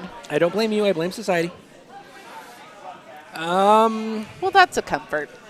What is this stone being asked to do over on sheet A? I'm not even 100% sure I can identify the idea. I don't know either. I mean, there's a ton of guards in the front, so everything has to go around. Are we just putting more in the mess? It's going to flash, though. It's going to go out. Well, it's not going to go out because there's a red backer in the back there. Oh, I totally missed that. So I suppose if that red that's in the 4-foot went away, it would be an additional point, but you're not making that red go away. No, I mean, it's totally blocked. I don't see how that red goes away. Cherry Bomb, real happy with that red. And we just don't know who is shot, though. It's really just too close. Can we get the A overhead? Yeah, you want it? I would love the A overhead. There you go. Thank you. I mean, it's really close. I still don't know. Yeah. We do have a laser If measure. I was... So actually, you don't want to use that for this. Oh, really? Really. What do you want to use? You want to use the regular micrometer thing because that's more accurate. Really? Yes. Okay. I could go into a 15-minute technical explanation. You don't want me to. No, I've only had part of a beer. Let's wait until I've had more. Yeah, I understand. So actually, if I was red, what I might want to do is I might want to eliminate all doubt by just coming in and gently tapping just the tiniest little bit so that I was guaranteed to be shot. Yeah, I mean, that's a real precision shot, and the shot is going fast enough that is not... That is not what happened. That is not what they're doing. Yeah, you're absolutely right. That shot is not doing that. What is this shot doing? It's going to crash on a guard is what it's going to do. Yeah, what did it want to do? Pretty sure it didn't want to do that. I mean, it also, I suppose, guards up the mess. So if you're Cherry Bomb and you're willing to risk the, I might lose the measurement, I might win the measurement. Either way, it's only 1 point, which, frankly, if I'm Cherry Bomb, I'm kind of okay with that. Well, and I feel like Hufei is looking at, do we come around and pop that red out? Do we come around the, the right-hand side and pop it out? Yeah. Do we come around the left-hand side and squish it out that way? If you came around, and I realize you can't see my hand on the stream, but coming around the right. From the right to the left, but that's not where the broom is, so that's not what they're doing. No, they're going to come around from the left side and try and pop like, it over. Oddly enough, that stone that was just thrown up top actually makes this a much harder shot. Oh, Neither shot was ever going to be easy, don't get me wrong.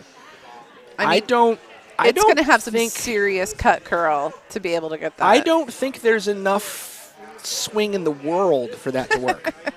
I feel like this is ambitious. I will see you're ambitious and raise you a freaking impossible. And it's going to wreck on a guard anyhow, so it's not going to be relevant. I think. I don't know. I mean, I think it's going to go past. past. Maybe not. I mean, those sweepers have they earned... got it past. Is there going to be enough tap, tap, tap action? There's an... yeah. So there was a tap, tap, tap. I guess they figured that tap, tap, tap was enough to guarantee yellow is shot. No. Yeah, so... Yellow had Yellow shot. has one. Okay. Frankly, if you're Cherry Bomb, I'm kind of okay with that.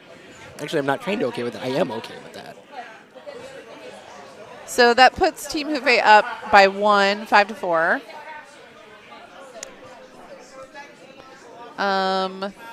Let's see. Where are we at? Okay. We're in the hack, so let me go to the hack view.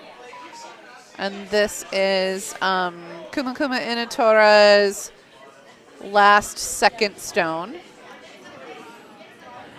At least if I'm looking down the sheet correctly.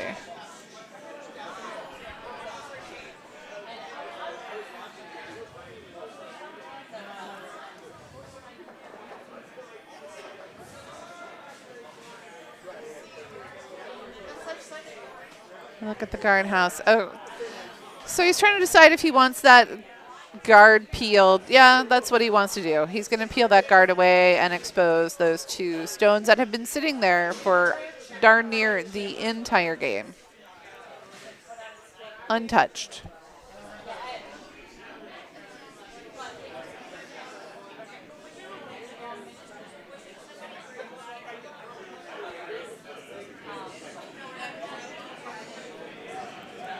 Oh, I think this is the first Vice Stone. I'm sorry.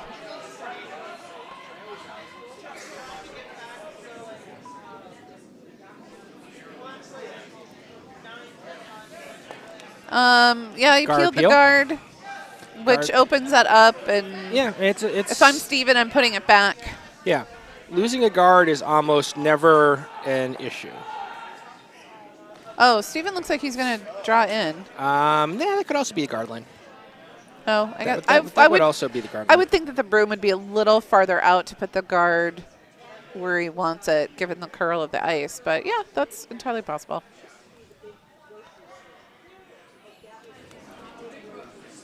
I mean, the line would work either way. It would be an acceptable draw line. It would also be an acceptable guard line. This looks like guard weight, though. But Steven is perfectly okay with giving red the one that they would currently be getting, because that would put him up 5-2 in going into what is almost certainly going to be the last end. I don't know. I think that overcurled a ton. I'm pretty sure that will. Yeah, that overcurled. Yeah, it's not really blocking. Yep, and he's like, yep, let's hit it. Or draw in to touch it. I don't know that. I think he's going to try and draw in and pop it. I don't know that helps him. Unless he thinks he can. Maybe it's a 2-stone play where he's going to pop it, he's going to unlock it, and then he's planning on removing the yellow later.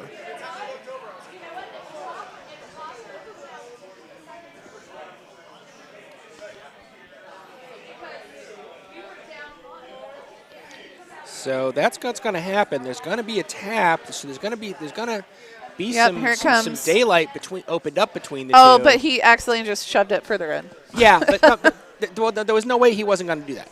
Well, I thought I was hoping he'd have enough weight to really sort of clear it back. But that didn't happen. He's okay with this, because what he can do now that this is here on his next stone, he can raise that red that he just threw into that yellow. Now take that yellow out. His red would be sitting there full 4-foot. The one that he's just getting ready to throw would probably sit in that neighborhood, serve as a guard, and he's putting together. He'd be lying at least 3, maybe even 4. So it's a multi-stone play. That's very complicated for my brain now. It's complicated for my brain right now. I'm not sure it works, particularly because in curling, defense is a thing, and Steven is getting ready to see what he can do about it. Meanwhile, while we're discussing complicated houses, let's take a look at Sheet C's effort, where Charlotte and Friends. All houses. Charlotte and Friends is trying to make things confusing enough that they can come back into their game against Double Tap. Wow! And Sheet D, a quarry full of guards. Sheet D is that red stone in the 4-foot is, how do you say, well defended. Although actually a double raise on those 2 yellows that are kind of in front of each other works, which is what's being looked at right now. Yeah, I mean, you could tap it back. Yeah, it's not even an extremely complicated shot, which is probably why they're calling it. All right, so Steven's guard attempt was a little hefty. Steven's guard attempt was a little hefty. Tapped the reds up a little bit. Yeah. I don't like that. That's because it wasn't what he wanted. Oh, I don't like it. So red now has the opportunity, like I was saying, they tap their red that's in the 8-foot, just type in the 4, pop that yellow that's biting the button, pop that out. Now they're probably only sitting 2. It depends on what happens with the shooter, but probably only sit. But they do have the hammer. And if you're Steven Enochson and Peaky Bloomers, you're okay with giving up a 2. You don't want to give up a 3. No. As Mike Parker gets ready to throw his first. And they're sweeping furiously. Is that a line call? Is that a line sweep or a weight call? Sweep. That's a line sweep? Okay, now that they apparently have given it enough. Now they're doing it for weight. And pop, pop. Yep, that's exactly what I thought they wanted to do. So the only issue, and the shooter even sticks. Barely. But hey, barely's enough. Biters are biters. Biters are biters. Biters are 1 whole point. Biters are biters, so why should it be? Okay. So Swiss Margarita has royally made the front of the house a mess so that Chud Muffins, who has the hammer? Swiss Margarita has the hammer? Yeah, Chud Muffins scored last time. Okay, so Swiss Margarita is actually looking pretty strong for a possibility of getting there too here. Now, both teams still have 2 stones left because they're just getting ready to start throwing skip stones, but that life could get entertaining over there. All right, Steven Enochson's getting ready to throw what is his final stone of the end? Here comes a draw down for sheet C, and they're going to end up tapping back that yellow. But that doesn't change the situation. It doesn't change anything. Okay, Enochson's stone pops off that top. Some spill. You okay? Looks like Joe got caught a little bit jumping over a stone. So, yeah, apparently he burned the... He burned something. Well, but you don't just... So they can't just move that stone. Right. But I don't know if he burned the stone. I think he was off of the stone that was moving. I think he jumped over the other stones that were there and kind of just lost his footing a little bit. Why did they move that stone? I don't understand. So by rule, if they're saying that a stone was burned, you can remove inside the hog line, which is where this happened. They need to put all of the stones where it feels like they would have been had the stone not been burned. Okay. Well, it seemed like there was a little question between Gilad and the skip of Kuma Yeah. and Now tora. it looks like they're discussing. Okay. Apparently. And they figured it out. Apparently they're cool. As long as both teams are cool, they can move on. Well, and that's it's the fine. point. Is like yes, it's exactly. between the 2 teams. This isn't a refereed sport. Right. Call your own fouls. Yep. Personal integrity and honesty is highly important. If this was an officiated tournament, the official would have probably been there and probably been like, "Is everybody okay? Are we cool?" Yeah, and everybody went, and everybody would have cool. been like, "Yep, we think we got it." Okay. Maybe they might ask a question. Okay, what do we do here? But yeah, you ask the question and you're going to get an answer, and you may not like the answer. True. So you got to be careful with questions you ask. Yeah, but they don't issue us with the little yellow hankies. I kind of wish they did sometimes. That would be great, but they don't. So. Looks like 1 red on sheet C. Okay. All right, so that hammer is on its way over here. So what he's trying to do is he's trying to take out that yellow, and if he sticks, it's a big number if he takes it out and sticks. There's the hit. It does not take it out. He only gets a 2. Well, I don't know. Is it a 2 or is it a 3? I think we're going to see a micrometer. Measure. I think we're going to see a measuring device. Measure. Both devices are looking at it. They've removed everything else. Yay! I think we're going to have a measure. No. Yep. Measure time. Gilad is getting the measuring device. It's the measuring device. Measure.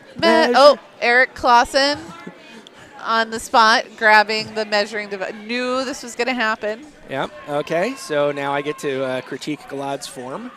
Okay. He's doing. It's the first thing you do is you put it on the ice for a second. You don't want to melt the ice. So that's correct. Right. So he's coming in. All right. So gently. Process says since red has already scored 2, you take your guideline off the red, which is what he's doing. So well done, Gilad. It's almost like he's been doing this since he was 10. He's taking the measure. He's looking at it. The other device is right in the right position. Everything is good. You'd never come backwards like that. Okay, he's just readjusting because they didn't like the first number. Okay, that's fair. That's legit. So they're just trying to build a different baseline that they can agree on. Doing that run a little slower than I might like, but it's okay. They both apparently have a number. They're going around. I'm going to go to the close-up house view. And there's not much contact with that yellow. I think that means, red definitely. Red. So red got 3, making it a 5-4 game. And suddenly, Kuma Inu Tora is back in it. Yes. And this will almost certainly be the last end unless they curl 15 or 16 stones in 8 minutes. That seems unlikely. Oh man, you'd have to be chucking them right along. I've seen it done. Where? So back and roll days, before the timing clocks were a thing called with the thing that where it's thinking time, where it's Sure. just. So once upon a time, it was a chess clock. Somebody's clock was always running, except for like a minute between ends and stuff. So it was very common in competitive games for both teams to agree that the first end is going to be brainless. We're going to throw a stone in. You're going to hit it. We're going to hit it. You're going to hit it. We're going to hit it. You're going to hit it. We're going to hit it. You're going to hit it. Right. And then, the expectation is the hammer is probably going to chip everything out. And blank end, playing a 9-end game, and total elapsed time on the clock, maybe 2 minutes. Oh wow. Okay. Yeah, it like the players would. Damn. The players would be. So that you have to have like a pretty much a pre-existing strategy for like. So okay. yeah, when this sort of thing happened, it was usually like the first end of the game, and during warm-ups or during the handshakes before the game, you would see both skips kind of go into each other, go and blank the first, and both skip. Yep, blank the first, and then go. Interesting. And the fact that happened a lot is why all of a sudden curling decided, oh hey, let's do this thinking time thing instead. That seems like a much better plan. That does seem like a much better plan. It is. So on sheet D, it was 2 for chud muffins. Yellow was just that little scotch further in towards the button than the red, even though I really wish they had measured with the measuring device instead of their brooms. But what are you going to do? We're up 5-1. Yes. Chud muffins over Swiss margarita. So the only game that's still in the 6th is Cherry Bomb versus Hufei. And they're into skip stones at the moment, so they'll make it. So they'll have a 7 ends. All our games are going to have 7 ends, but only 7 ends. Yep, they'll finish up momentarily. Yep, because they've got 6 minutes to finish this. I better hurry. They better at least be expeditious. They don't necessarily have to hurry, but they have to. I like the word expeditious. I know, right? It's a I great wish word. more people would use the word like expeditious. It's a great word.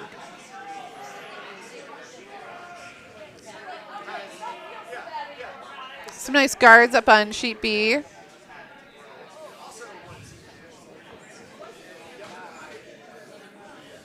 Oh, sheet B. Tim Harwood says sheet B.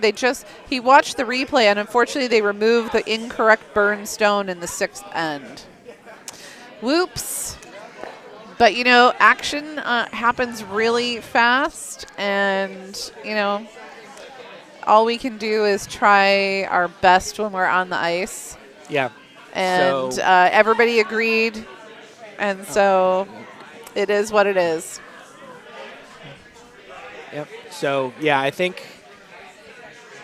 Nope, that's not the right view either. Okay, I'm not getting the right overhead view. TV left, sheet B. There we go. Okay, there we go. Sorry, I was just trying to readjust another monitor so that Alan can have a better overhead view of the house all the time. So, all right. So, 5th stone of this critical and final 7th end. Lots of guards up front. 1 yellow in the back of the house, in the back of the 8-foot.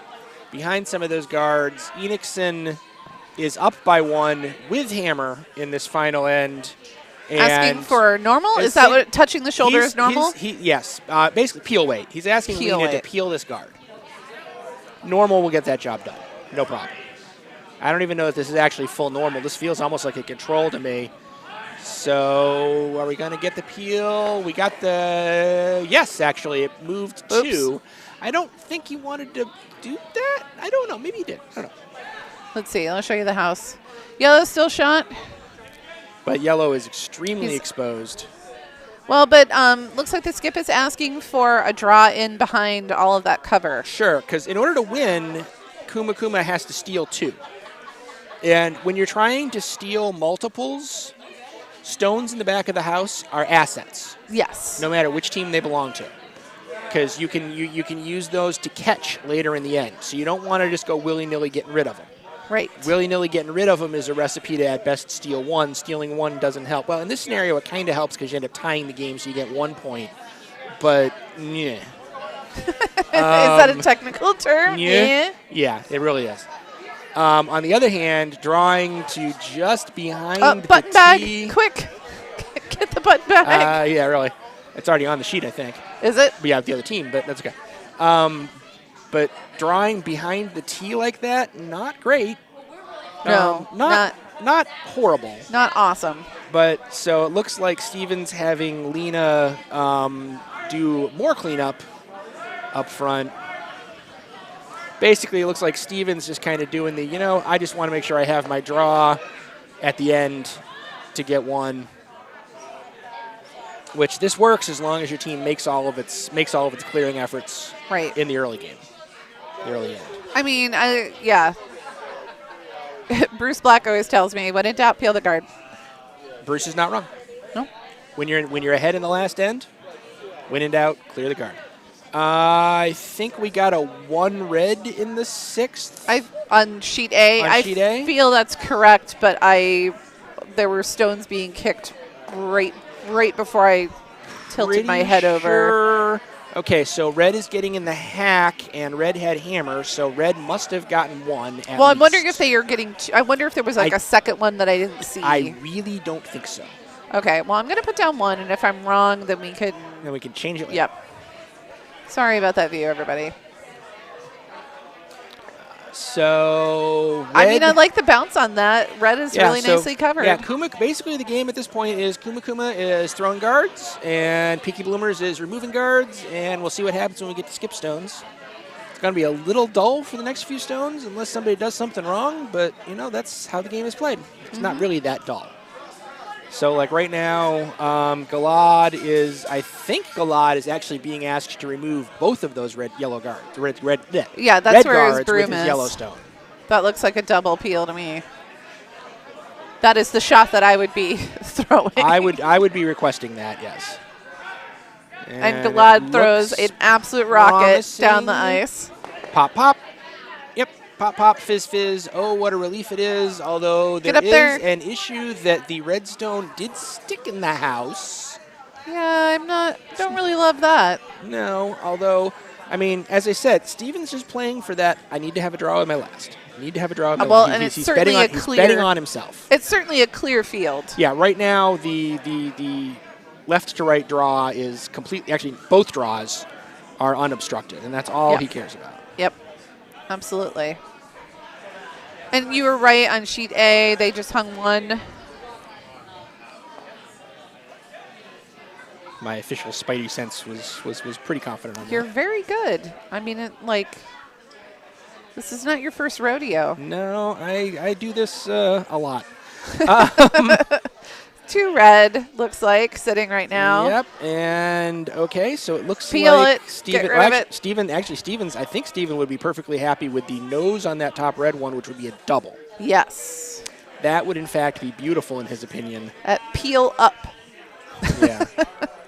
So he's coming that way? No, he's not. Yes, he is. No, he's not. Yes, he is. No, he's not. Well, I think he's asking Gilad what Gilad feels comfortable with. Like, what did the ice feel like last time?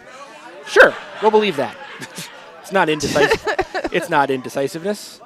All right, and Gilad's stone is on its way. Needs to move some, but not much. Rockenbach got on it immediately to keep it straight. That looks like the correct call. He's looking to pretty much nose. It's close, not quite. Oh. It does pop the top one, and it rolls to where yellow is second shot, so that's useful too. Yeah, I don't hate it. Although, Isabella has the broom there to clear it out. It's an interesting choice. I'm not sure why. Where are we on time?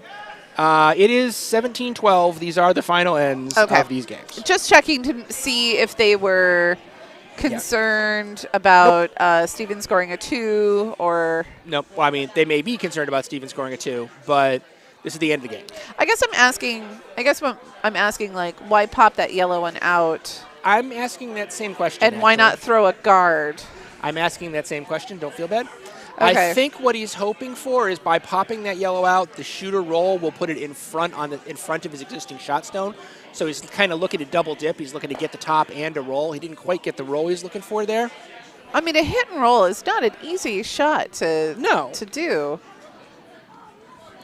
So, or is he playing the points for the other part of this? How the scoring system is going? I mean, there is that, But because right now he's sitting 4. if he doesn't, but if he doesn't get the 1, right now Steven Enochson is not likely.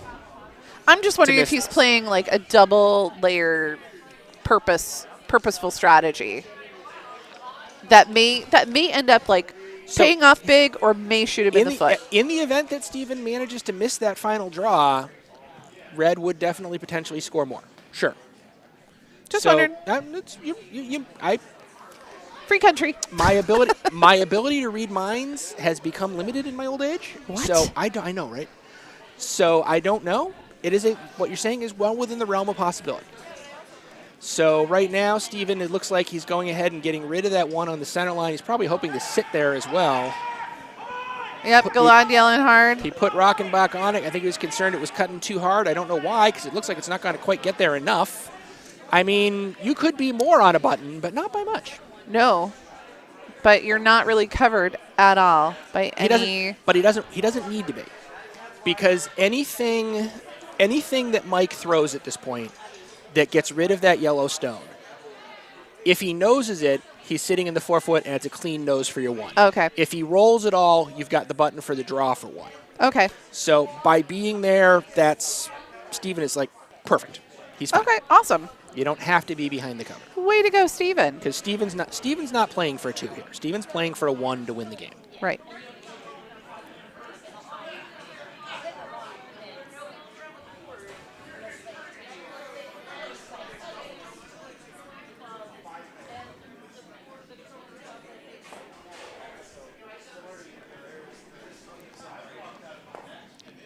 All right, so Mike Parker's last stone of the game is on its way.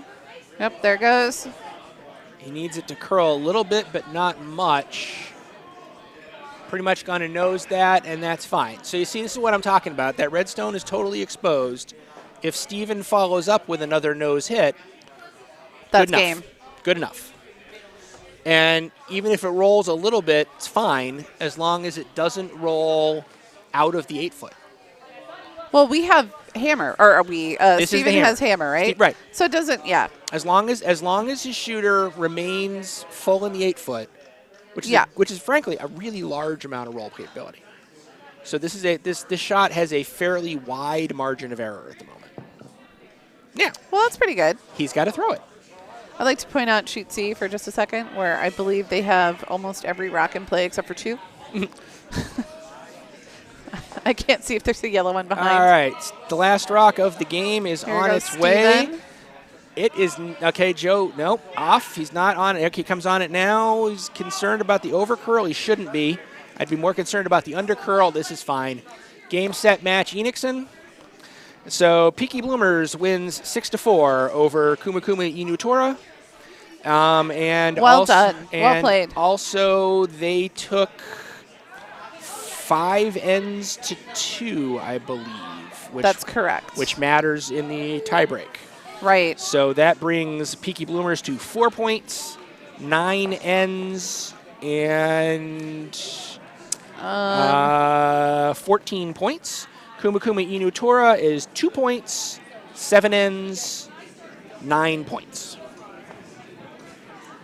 All right. Oh, and handshakes over on sheet C. Where's Did they finish the end? They finished the end. They finished the end, and it looks like 2 for yellow. Okay, so Charlotte and Friends loses that game 8-5, but they do score 2 points that will matter in the tiebreak scenarios. So double tap with that win moves to 2 points. Okay, and let me go to 7 ends and 12 points. Charlotte and Friends still has 0 points. Actually, I think I wanted to go to sheet A. 5 ends and 7 points. And over on sheet A, we're saying? Is that we're going to A? Yeah, I'm going to go to sheet A, and then I'm giving you the house view on sheet D.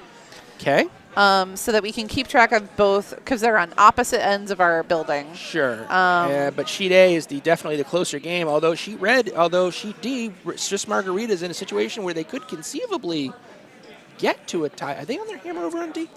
So tell you what, they are on the hammer on D. Can we get the full-fledged on D? I can give you whatever you want on D. They are throwing their hammer.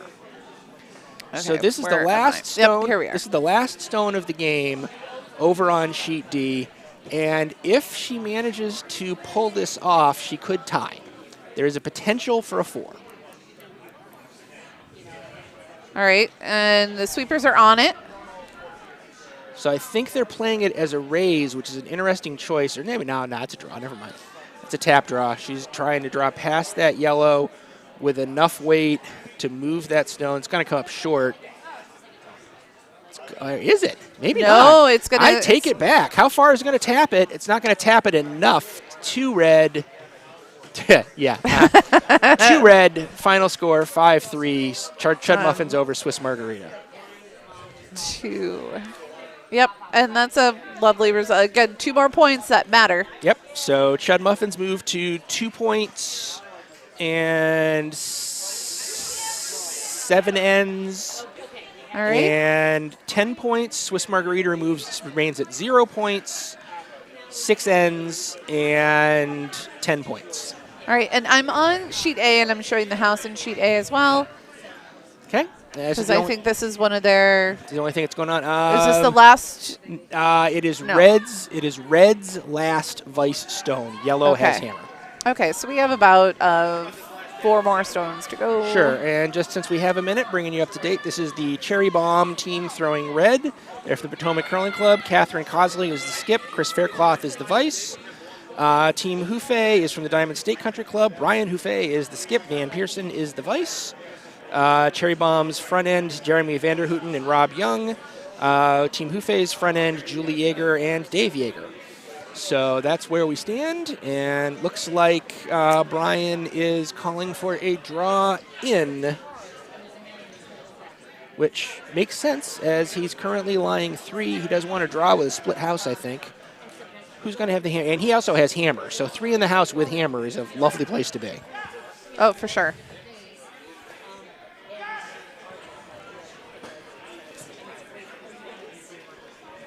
Does he pass the guards? Not quite, but he only skinnied, so that's not a problem, really. And actually, it's probably a good thing because it probably slowed that stone down. Solid 8. So it's a solid 8. Almost biting the 4. Oh.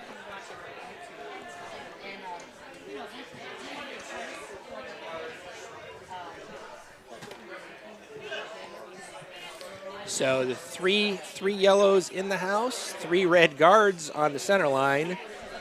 And so, yep, so that's where we stand. And looks like Catherine has decided on her shot. Judging from that broom, I think the plan is to draw the button. Sorry, everybody. I thought I had you on a guard view because that's what I was seeing on one screen, but then not the other. So both of these teams did win their first game. Cherry Bomb is actually ahead in those tiebreakers, as we were discussing, because they scored 12 in their first game, where Team Houffet only scored 8. So that's an example of how we were talking about earlier on about how those points do matter. Yep. They both won 5 of their ends in the first game, but the score 12 versus 8 makes a difference.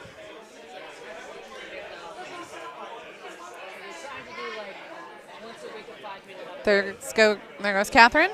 Yep, Catherine's, that's her first skips stone. Yellow has the hammer. Sweepers are on it. Sweepers are on it, but they're on it light. They're not on it. Okay, well, now Jeremy's scrubbing a little harder. Yeah, they're kind of on and off. Trying to induce a little curl, maybe? Well, now they're on it. Now they're on it for weight. This needs to get to full 4 to be shot. It's diving nicely. It got to enough. It is shot.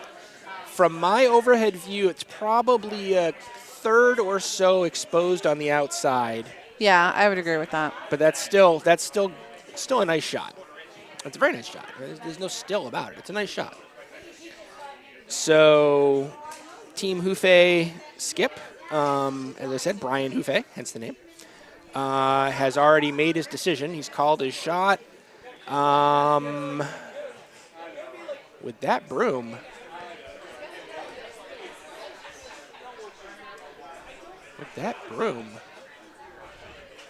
I'm not quite sure.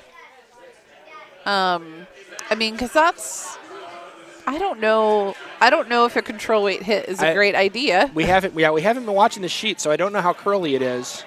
Well, and things on that sheet, if you get, just in general, if you get too close to the boards, sometimes the life boards gets entertaining. Just eat it. Right. The boards just eat stones. So here comes the line. They got it past the guards. They got to tick. They're going to lose the shooter. Well, actually, they're not going to lose the shooter. I take that back. It currently sits in a position where they're lying for. Yep, and where Christopher Clough is lining it up for. Yeah, insta call. Yep. Because, I mean, realistically, Catherine's first stone, she's doing that again. All she's hoping for is about 6 more inches of curl. Yeah. And she made it past that top guard with plenty of room to spare, so they could just move the line in a little bit, and they probably get the job done. They just don't want to overcompensate and accidentally tick that guard. Yeah. No, that would be terrible. Basically, because the game is their game.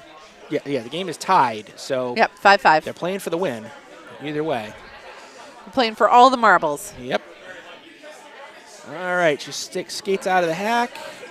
A little bit of wobble on the delivery, not bad though. Nice strong handle, no issues that I can see with the delivery.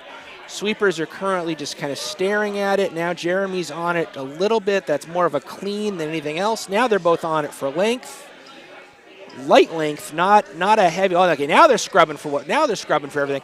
Yeah, they got to get it. They got to get it. The top guards by a ton. They got to get it in there. Doesn't have the length. No. Yellow is up by 1, and they're taking the. Okay. Handshakes. He doesn't have to do that. He could go after that yellow. Well, but on the other hand, if he screws it up, he loses. So he's probably saying, "I'll take my 1 and call the game." Yep. Okay. So yep, they took the 1. 7-6 or 6-5 is the final. That wraps us up here at the whatever time this was game, and 3:30 game. 3:30 game. That was the 3:30 draw. That was the 3:30 draw, and we're done at 5:25. So that draw didn't even actually take 2 full hours. So we'll be back at the top of the hour for we'll be back in an hour and a half. For the 7 o'clock games. Until then, everybody have a lovely evening. Yep.